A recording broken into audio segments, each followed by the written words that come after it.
Já, heyrðu, nú ætlum við að ræða auðmagn. Við erum oft talað hérna auðvaldið, kannski ágætt að reyna að skilja hvað orkur það eru sem að liggja í slíku valdi, en við ætlum ekki bara að ræða auðvald eða auðmagn, heldur í annað sem að hefur áhrif á,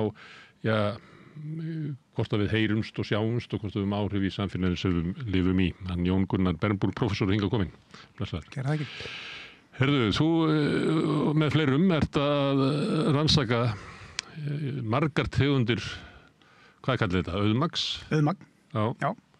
Þótt að orðið auður sé í því, það eru sumir sem hafa eitthvað magn þarna inn í þessu rannsóknum sem hafa engan auð. Já. Sko, nú erum við, ég er með svona samstagskonu, Sigrún Ólafsdóttir, prófessor í félagsfræði, ásamt mér við háskólann. Við erum að stúdera þetta og við erum inspireruð af kenningum Pierre Bourdieu, franska félags- og mannfræðingsins, sem að skrifaði auðmagn. Og fyrir Bourdieu þá er auðmagn ekki bara hagfræðileg stærð, heldur félagsleg stærð. Og til þess að skilja þetta kannski... Og kannski fyrst og fremst það sem að peningar eru notaðir til þess að ná félagslegum völdum og áhrifum, félagslegri stöðu. Nákvæmlega, vegna þess að fyrir Bourdieu þá er auðmagn, það eru verðmæti sem að einstaklingar geta sankað að sér í krafti stofnanabindingar af einhverju tagi. Það þarf að vera búið að stofnanabinda fyrirbæri svo hægt sé að eignast það.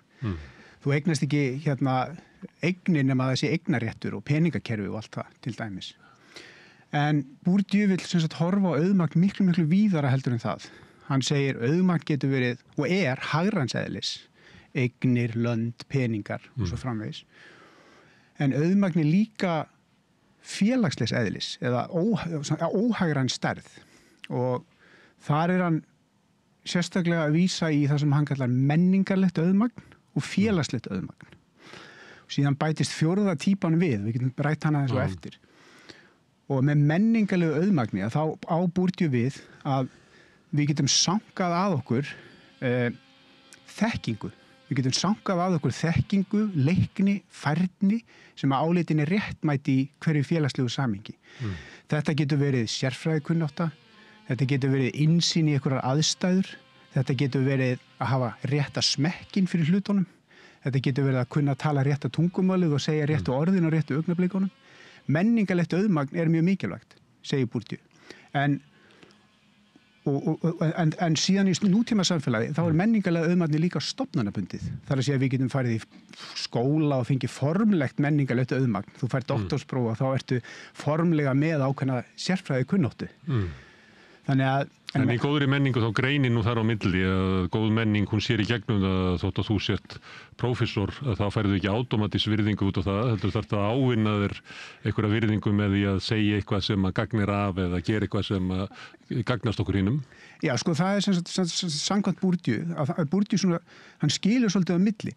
Annars vegar er menningarlega auðmagni hlutlægt í þeim skilningi að þú öðlast raunverulega færni í hlutum sem aðrir telja vera þess virði, og þú fær brautargengi út á það, þú fær forskot út á það, eða samkvæmt Bourdieu, þú fær völd út á það, að hafa valdi yfir réttu leikninni eða réttu kunnáttunni.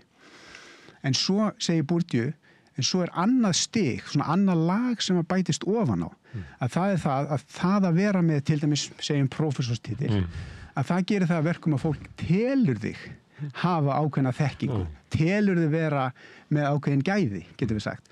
Þannig að það verður til það sem hann kallar tákgrænt auðmagn eða það sem við í venjulegu tali köllum virðingu eða upphefð. Þú færð upphefð á því að hafa einhvern starfstitil, prófessorstitil, doktorsgráðu, tala fáa tungumál eða hvað það er. Og það er þetta lag, þetta auka lag sem er svo ósýnilegt. Það er þessi virðingin sem að auðmagni gefur okkur. Og Bourdieu, hann segir líka að það að eignast peninga til dæmis, það að vera ofsalega ríkur eða efnaður, það er ekki nóg til að fá virðingu vegna þess að það er svo augljóslega eiginhagsmunatengt activity. Þess vegna hefur efnafólk tilhneigingu til þess að sækja sig líka menningarlegu auðmagni með því að mennta sig. En nota peningana til að kaupa sér áhrif. Í raun og veru, til þess að kaupa það með einum eða öðrum hætti. Þá kaupa þessi virðingu með því að sanka þessi menningarlegu auðmagni. Og leiður gera það, þá fá þeir tákgrænt auðmagn eða virðingu og svo það sem að virðingin gerir að hún gefur þér réttmæta rödd. Sá sem hefur virðingu, hann fær að tala eða hún. Hann hefur orðið og aðrir hlusta. Þú veist, ef þú ert með doktorsgráðu þá hlusta fólk fyrir þér á því. Ef þú ert talar elegant tungumál eins og háskólakennari til dæmis, þá hlusta fólk fyrir þér á því. En að því að fólk gefur sér að þú vitir meira en aðrir og þú hafi réttara fyrir þér en aðrir. Og öfugt, ef þú gerir það ekki, ef þú talar brotna íslensku, ert innflýtandi og fleira, þá þeir haldið til. Akkurat. Að því að við heyrum ekki hvað þú segir, af því að þú fyllir ekki formið. Já, það horfir á fjölbreyða glím í sjónvarpinu. Aðeins varðandi peningaauðmagnið. Ímyndum okkur eitthvað sem á mikinn pening og á fyrirtæki og fólk háð, afkoma fólks háð honum. Það vald í sjálfum sér.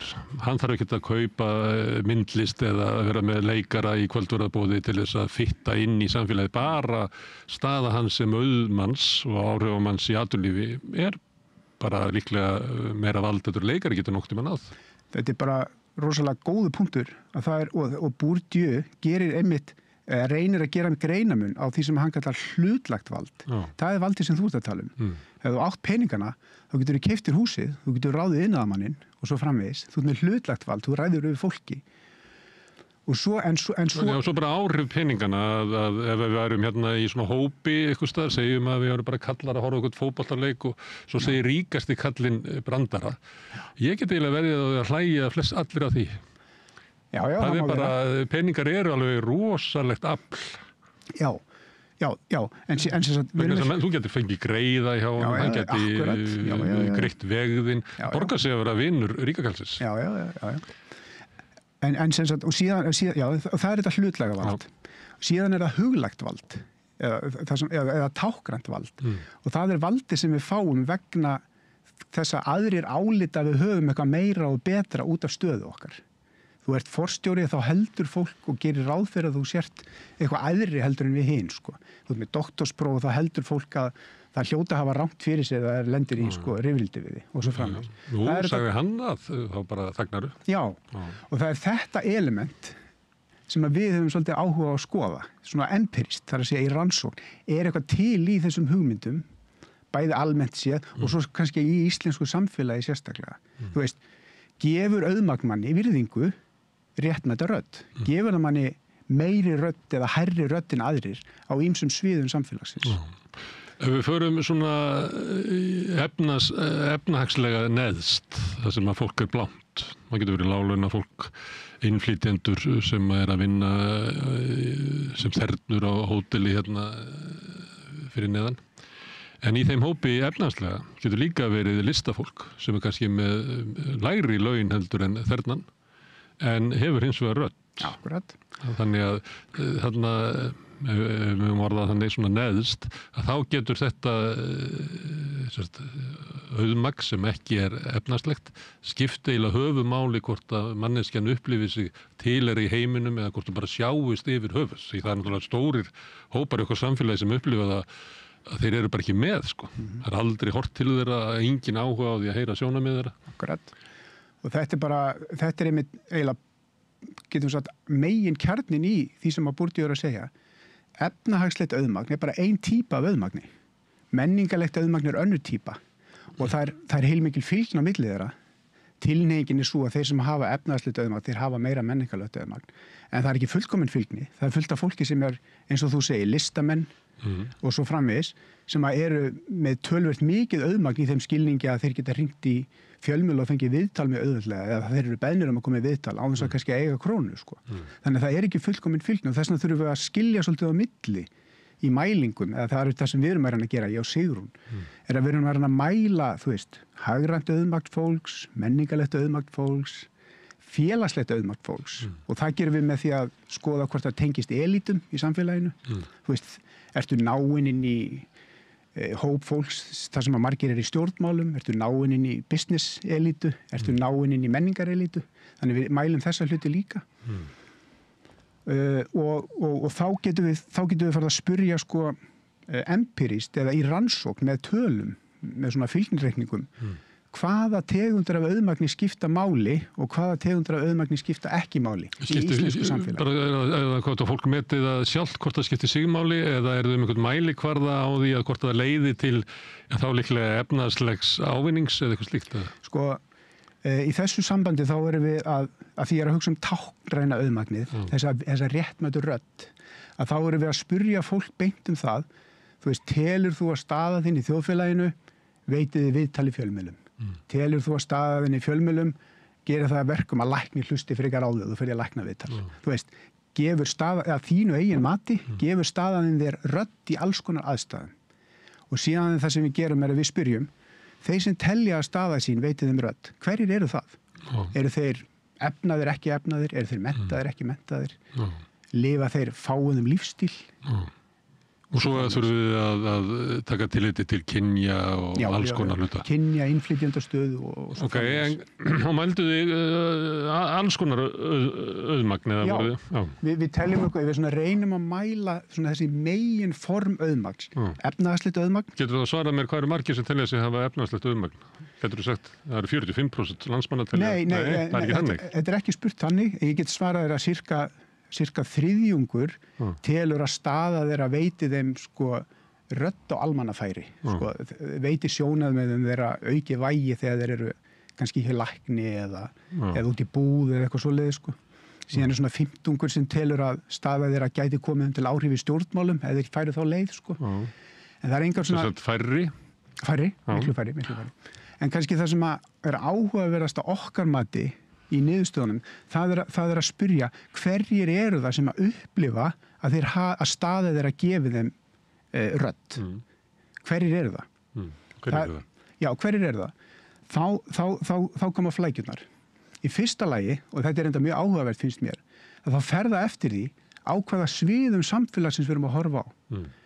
Ef við erum að hugsa hversdagslífið, þú veist, fara til búð, fara til læknis, hafa samskipti við leikskólakennaran eða whatever, eitthvað svona, eitthvað hversdagslegt. Að þá kemur í ljós að það er voðalega lítið sem spái fyrir rödd í þeim aðstæðum. Það er bara flest fólk, það er að segja menntun, tekjur, elítutengsl, ekkert af þessu verið auka upplifun fólks að rödd þeirra telli eitthvað meira í hversdagslífinu. En uppruni, voruð með það? Við erum með uppruna og það er reyndar sérpæn, það er áhugavert að spyrja það, en það reyndar kemur í ljós. Ég heyri það bara hjá innflytjendum að þeir tala einmitt þetta, þeir koma einhvers staðar inn og þeir sjást ekki. Bara akkurat, og þetta er eiginlega okkur mæti réttmætispróf á rannsóknin okkar. Það sem kemur frá ljós að ef þú telur ekki að vera íslenskum uppruna, að þá upplifur miklu síður að staða þín veiti þér sem sagt veitir röddinni réttmæti í ólíkum hversdagslegum aðstæðum. Í svona aðstæðum eins og að fara til læknis. Já, eða benda á eitthvað í leikskóla barnsins þíns eða bara út í bakari eða eitthvað slúðs. Og þetta er enda mjög skýr niðurstaða og planið er að gera eitthvað meira úr því.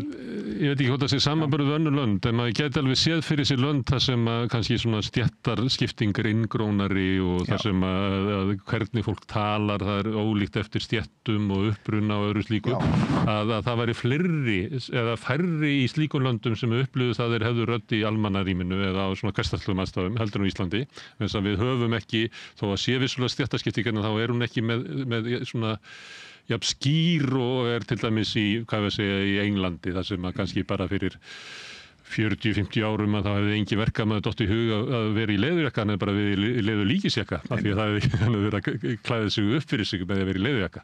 Þannig að það er alls konar reglur í samfélaginu, ótrúlega stífar og allir eru læsir á þar og allir vita þegar þú lappar inn í bakarið hver þú ert. Þetta er bara mjög góð punktur. Og þú veist, þetta vekur upp spurningar samanburð, það væri mjög áhugavert að vera með alveg eins gögn, til dæmis í Bretlandi, í svona rótgrónu stéttasamfélagi. En þó má nefna að til dæmis að rannsóknin í Noregi að þær bendandi sem eru svona svolítið líkt samfélag okkar að það er svona ákveðin vísbending hvað er í gangi þaðan og vísbendingin er svo að í hversdagslífinu í leikskólanu til dæmis að þá hefur fólk með háa stéttastöðu að það þarf að beygja sig undir norm hversdagslífsins. Það þarf til dæmis, það má ekki minnast á, þú mætir ekki í leikskólanum og segist vera prófessor eða segist vera forstjóri, þú átt að halda þig leyndur. Þú átti ekki nú sitt spurði sérstaklega það. Í Danmörku eru ekkert svo langt síðan að sko dýrustu bílarnir fóru að seljast.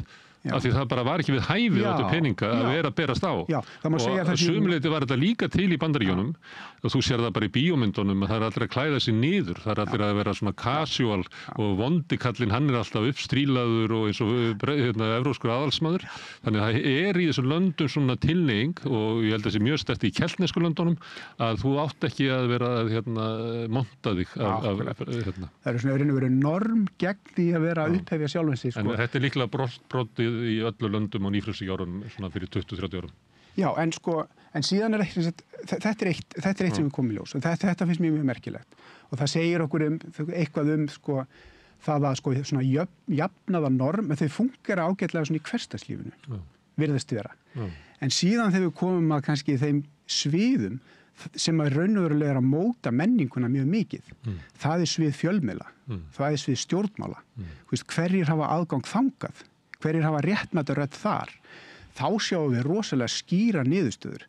Það eru þeir sem eru í góðum störfum, það eru þeir sem eru með masters- og doktorspróf, það eru þeir sem að, hlusta á jazz og fara í óperuna og lesa bækur og það eru þeir sem hafa elitutengsl. Það eru þeir sem að þekkja ritstjóra eða forstjóra eða stjórnmálamenn. Þarna sjáum við öll þessi minnstur rosalega skýrt. Það eru þessir aðilar sem upplifa það að þeir hafi réttmæta rödd. Það eru þeir sem eru hátt settir í samfélaginu. Og það eru þeir sem að fá að breiða úr sér í fjölmiðlum, þannig að fjölmiðlar eru að sömuleyti stjórntæki elitunar. Já, samkvæmt þessu. Já, þú getur orðað það þannig. En þetta er allt, en ég held að þetta gerist allt organically. Það er enginn að stjórna þessu. Skilur það er enginn einn hugur að stjórna þessu. En svona virkar völd. Þeir sem hafa völdin, þeir fá réttmæta rödd, þeir eru í aðstöðu til að segja það er bara við sem hefum að tala, það er við sem hefum rétt fyrir okkur, þannig að það er eins gott að láta bara okkur tala. Þetta er svona hringur sem gengur áfram. En þetta er samt svona hægt að fara aftur og bak í sögunni og sjá varandi fjölmiðlana að þann Adam Curtis sem hefur gert heimildamyndir fyrir BBC og starfaði í BBC alla sína ævi, hann orðaði þetta einhvern veginn þannig að þegar Ríkisútvarpið var stofnað að þá velti fólk sér hverju eru við að útvarpa þar og ég var ekki eðlilegt að við útvörpum sjónarmiðum þeirra stjórnvalda sem að almenningur hefur kosið. Síðan komum við inn á svona í aðdraganda 68 að þá verður til svona lýðræðisbylting og þá fara fréttamennirnir og blaðamennirnir og fleira sér herðubítu ef við erum ríkisútvarp þá hefur við náttúrulega útvarpa sjónarmiðum almennings.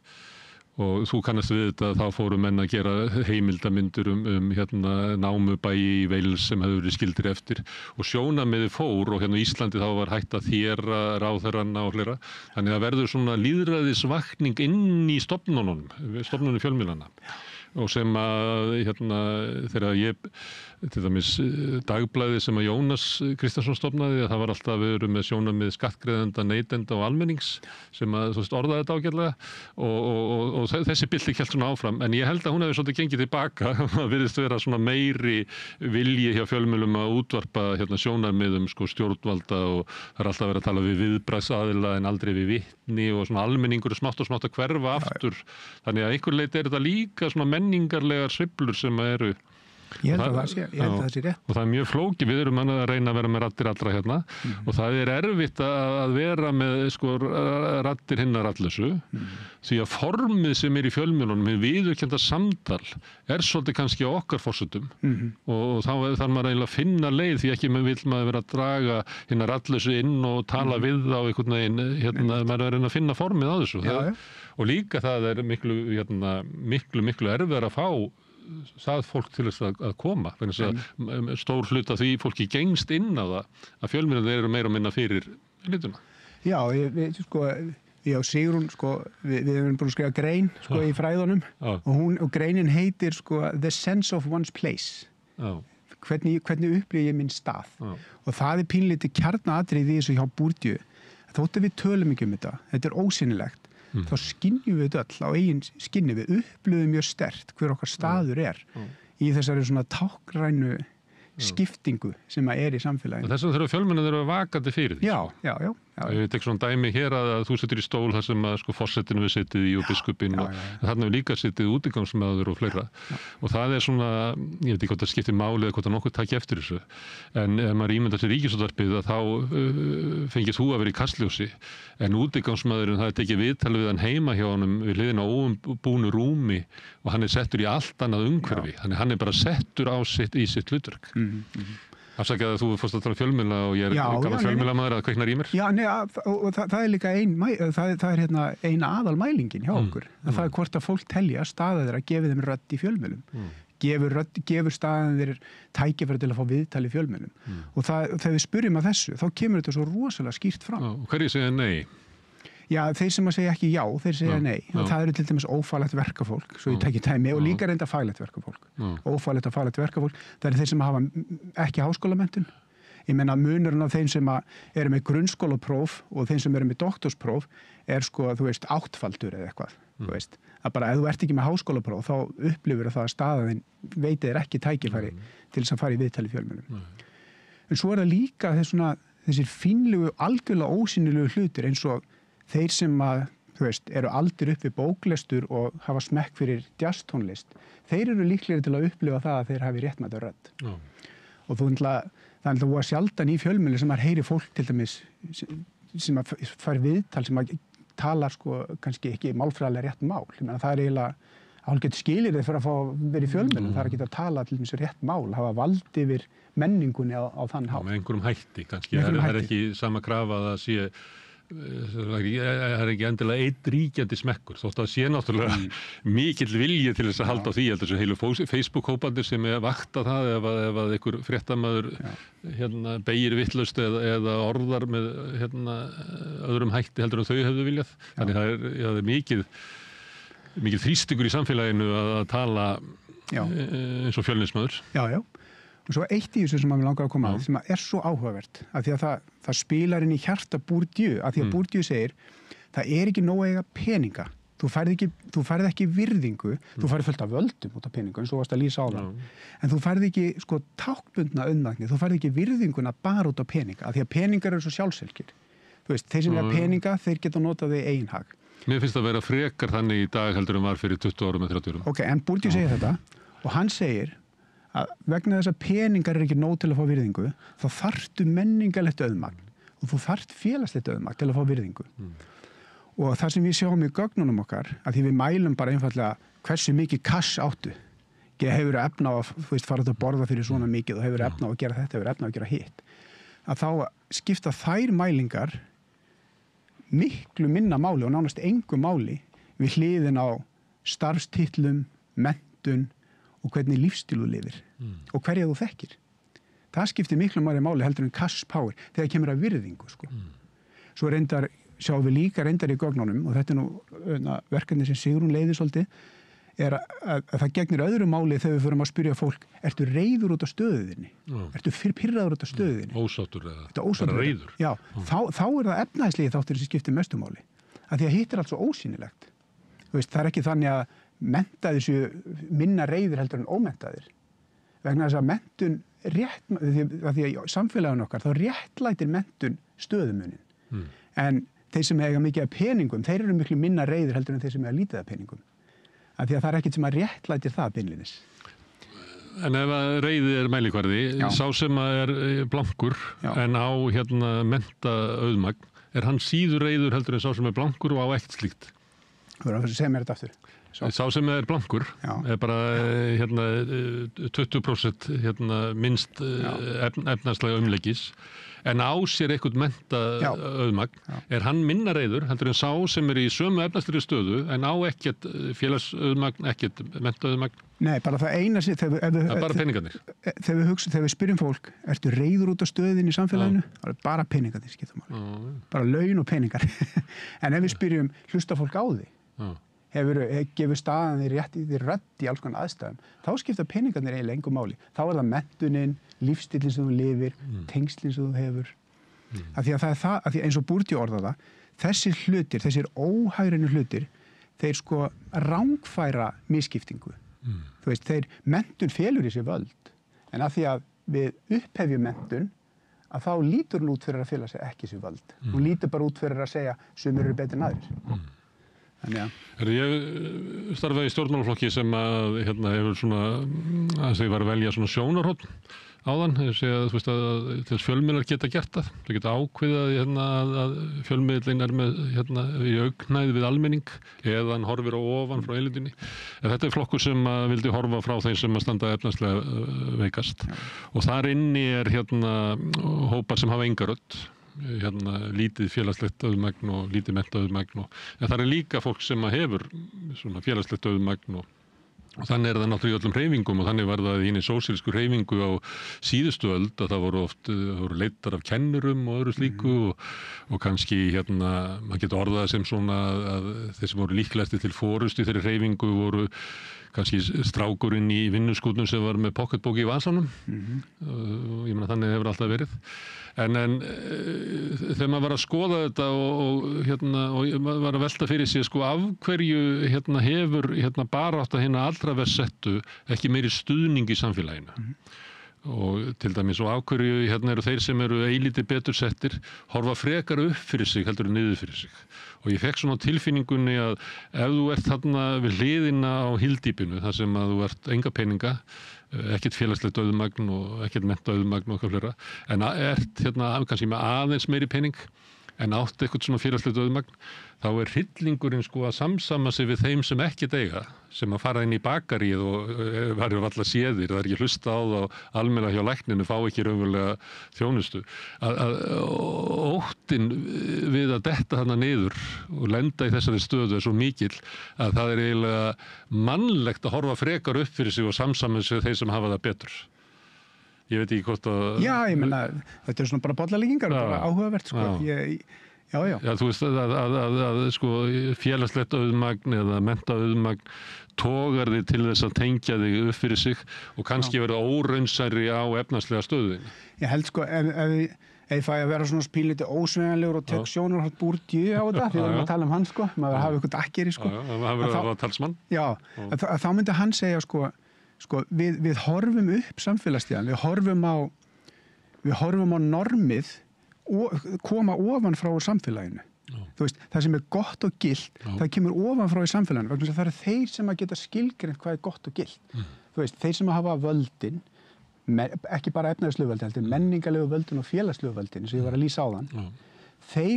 Þeir segja okkur hvað sanngjarnt, hvað cool, hvað fáað, hvernig maður að tala.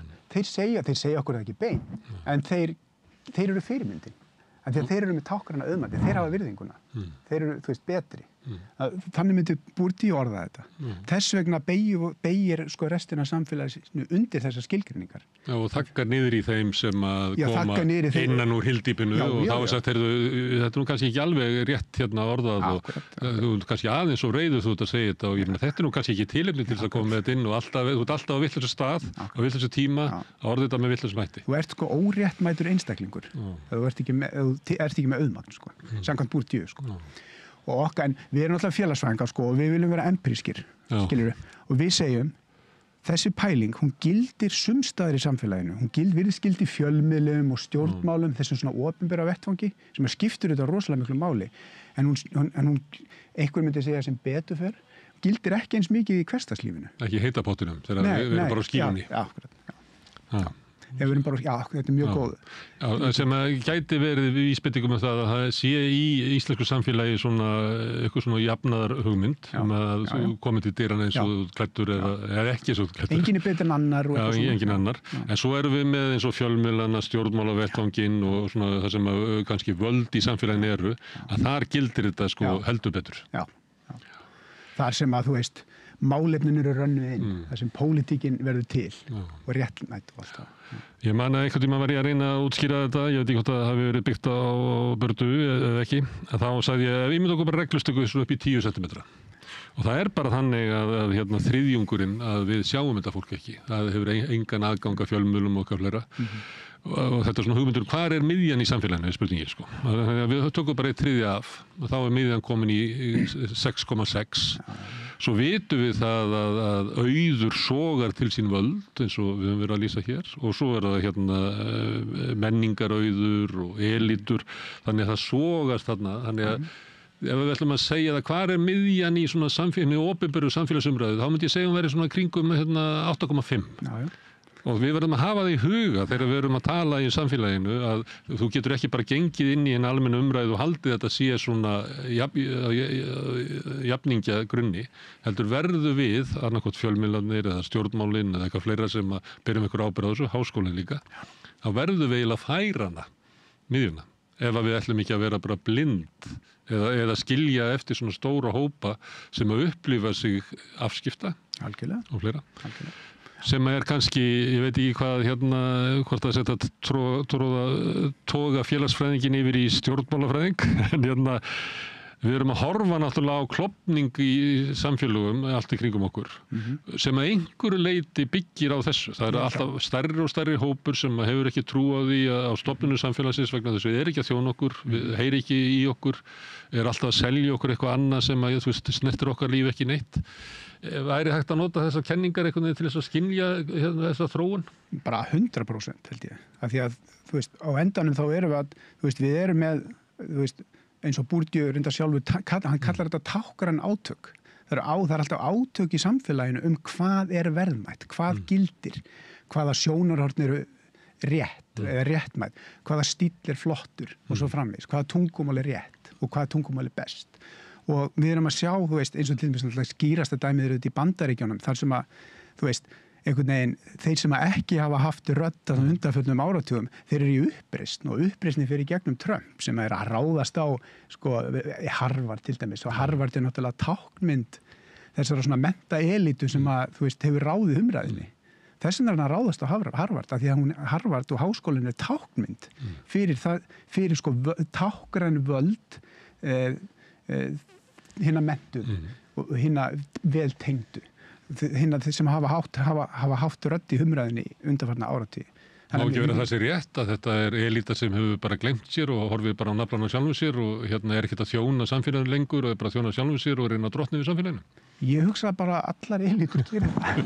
Ég segi eins og ég held að það sé bara kannski lögmál samruna valda, að fólk fyrir að horfa inn á við og skilgreina heiminn. Það bara í okkar eðlilega skilgreina heiminn út frá okkar sjónarhorni, Og ef við erum í réttu aðstöðunni, ef við erum æðri, þá verður það sjónarhorn ríkjandi í samfélaginu. Að einhverju leyti. En það sem að Trump gerir uppreist gegn ríkjandi viðhorfum líklega? Já. Eða ef maður telur það að... ríkjandi, eða þessum viðhorfum sem að svona opinberlega hafi haldið þessum lögmætum. Já. En varðandi það sem þú lýsa, það eitt sem við stundum verið að ræða hérna við Rauðaborðið svona counterculture sem var, að því ég fer aftur til 68, þá verður til, það svona ríkjandi sjónarmið, en svo verður bara til bara annað viðmið. Allt innum mætti þú bara síðherður í skólan og í einhverju mussu og með táknu það að ríkið mitt ekki að þessum heimi sem að þú ert að reyna að tróða mér í. Einhver leiti finnst manni að kannski ekkit jaft afgerandi slíkt sem það sé svona, meðan mann finnst stundum eins og samfélag sé meira bara eitthvað svona einn metorðastígi. Ég skilji. Ég grínaðist nú með ríkisstjórn Katrínar og Bjarna sagði að þetta væri það sem að væri menntaelítan og auðmagnið væri að giftast og teldu sig geta stýrt samfélaginu saman. Já, þú ert að vísa í bara ákveðna svona umrótar tíma þar sem að mörg sjónarmið, eða sem að sjónarmiðin að takast á. Það unga kynslóðin að alast upp í allt öðru samfélagi og það verður svona ákveðin svona uppreist gegn svona hinu ríkjandi norman þess tíma. Við kannski sjáum það ekki dvoðalega skýrt lengur, Maður fær nú eiginlega ekki tilfengið að ungt fólk sé eitthvað ofbærslega uppreisn að gera. Það meira að reyna að feta metorðastigan eins og við hinn svona á hamstrahjólinu. Já, við höfum svolítið rætt það að fólk sé að fyrir hrætt að gera feilspor og á meðan að kannski að ef ég fyrir aftur til 68 að þá var hugmyndin eiginlega sú að farð þú í háskóla og finndu bara út úr þessu sjálfur, það best fyrir því sjálfan og líka samfélagið, en núna fólk svona að reyna að meta það hvort það leiði til fólk hrætt við að falla. Hrætt við að falla með botnin, af því að líka botnin, þú veist, samfélag hefur teikst svo mikið á samfélaginu síðan þá. Herðu, en Ef að 20% af fólki telur sig hafa möguleika á þátttöku í stjórnmálum. Eða telur að félagslega staða þeirra gæti komið þeim til áhrif í stjórnmálum. Þetta, þú kannast við að þeirra eru kosningar en það er alltaf að vera hæðast af fólkinu sem bjóða sig fram eins og að það geti bara allir bjóða sig fram sem er svona svolítið elitísk afstaða. En er þetta ekki bara sæmilegt á Íslendingum að þessi 20%? Eða hvað, ættu að stefna því að hafa samfélagið henni að 60% heldur sig hafa stöðu til þess að taka þátt í stjórnmálum? Já, og er að svara því. Ég myndi vilja sjá bara sem, þú veist, félagsfræðingur, sko. En borgari? Já, ég náttúrulega verið að svara sem félagsfræðingur, því ég er náttúrulega fastur í því sjónar, sko. Þá myndi ég vilja sjá sambærilega rannsóknir annars staðar, þess að átta á því hvort þetta sé mikið eða lítið, sko. Er hærra hlutfall, þú veist, í öðrum löndum eða er það lægra, sko. Þú veist, ég veit það ekki. Það er svo auðvelt að, þú veist, halda ykkur fram og halda eitthvað það, sko. Svo er oft í svona, þegar maður fyrir að bera saman samfélög, að því að mýturnar eru svo sterkar, skilur, að maður sér ekki gegnum mýturnar nema bara með beinherðum mælingum, sko. Eða það er mín trú, sko. Árunum eftir hrun þá varstu mikið að rannsaka svona búsaldabyltinguna og svona, hvað er að kalla, stjórnmálgötunar og svona hugmyndir almenningsum að geta haft áhrif á samfélagið, eða ekki? Og þetta sprettur ykkur leiti upp úr því eða hvað? Eða ertu búin að yfirgefa það? Ég er svolítið svona, hvað Nú mætti rannsaka til dæmis uppgang hægrisins og fleira. Já, sko, algjörlega. Ég er svona smá svona fjölþrefin þegar kemur að fræðunum. Ég finnst búið gaman að flakka á milli spurningar, sko.